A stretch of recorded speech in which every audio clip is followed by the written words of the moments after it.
How do you bring that magic to your relationship? Because I see that you're very passionate about your girlfriend. My wife. Your wife. Yeah. How? That is the toughest frontier. Yeah. Because we're in such close quarter. And we have our own desire and passions and being.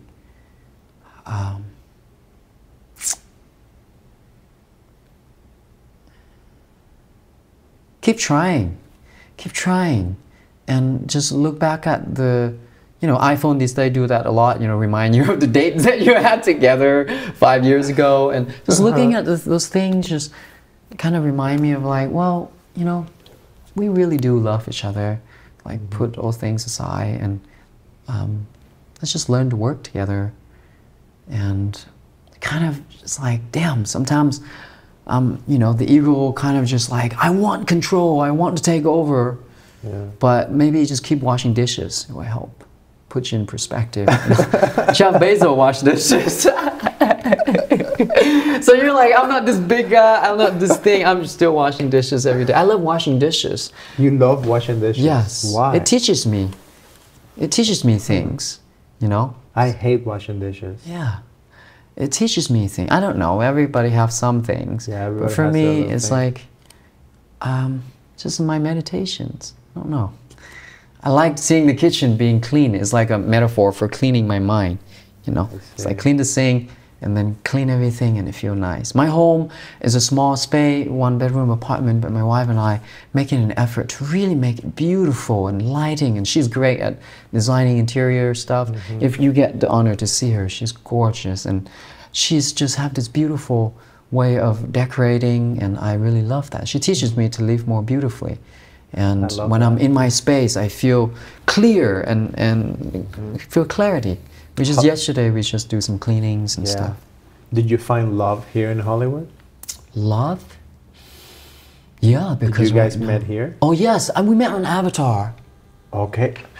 Tell me on. Now I want to hear that story. Okay. From the beginning. You golden, you're mining. Well, she worked. So on Avatar, we would have, Avatar is the first movie that have full vegan catering, plant-based catering. Yeah, because James has his vegan company where they do plant-based food. Well, his whole family, his wife and him realized that they need to change their lifestyles.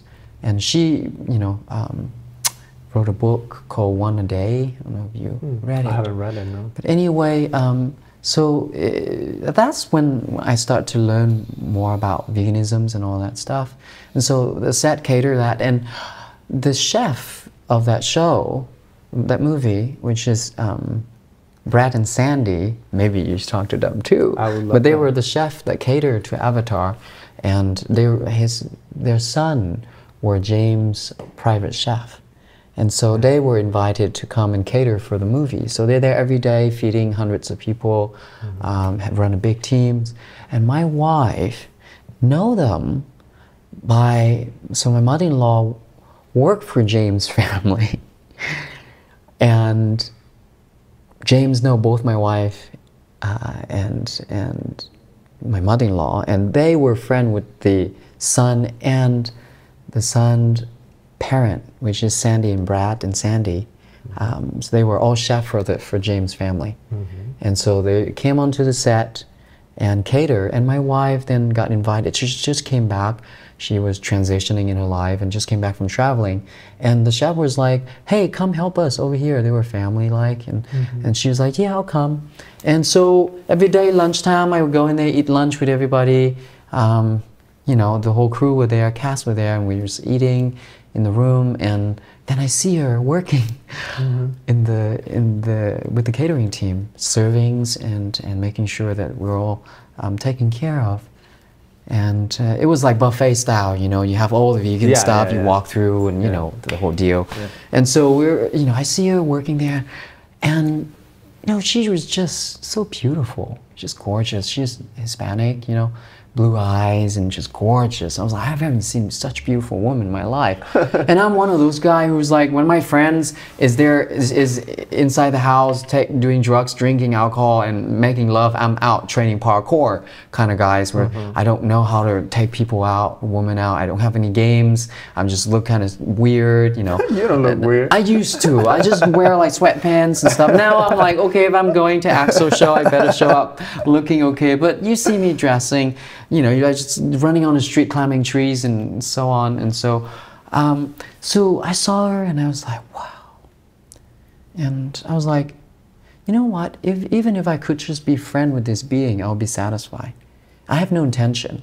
That's beautiful. Yeah, I was just like, I just want to be friend because I would be satisfied with that. But then things happens and we talk and lots of things happened and next thing you know, we're married. That's wonderful. That's such a beautiful story. Yeah. I think so many people don't believe that love can be found out here in the, you know, the city of angels that everybody Not thinks the way that it's everybody's terrible. looking for it. Yeah. You have to trust in the magic of life, you know. You have to trust in the magic of life. Well, that's a nice quote. What does that mean? That means trust that life will give you magic and you're there to receive it rather than you have to make it your own, because life can give you magic that is more wondrous than you could ever dream of logically, you know. I love that. So what are your dreams and the things that you want to experience in the future? What kind of magic do you want to make?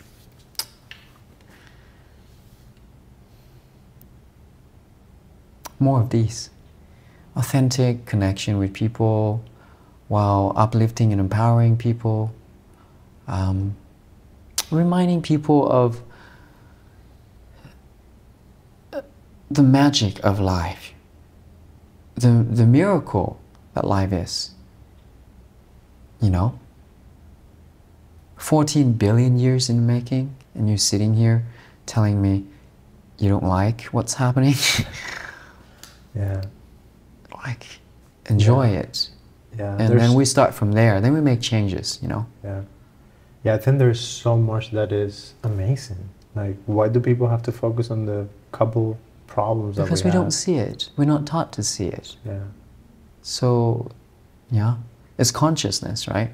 You're like, if you want to be an Oscar winner, you have to be an Oscar winner. You have to have an Oscar-winning consciousness, right? So it's like, Andrew, if you want to be a doctor, you have to have a doctor consciousness. If you want to be a king, or if you are a king, you have king consciousness.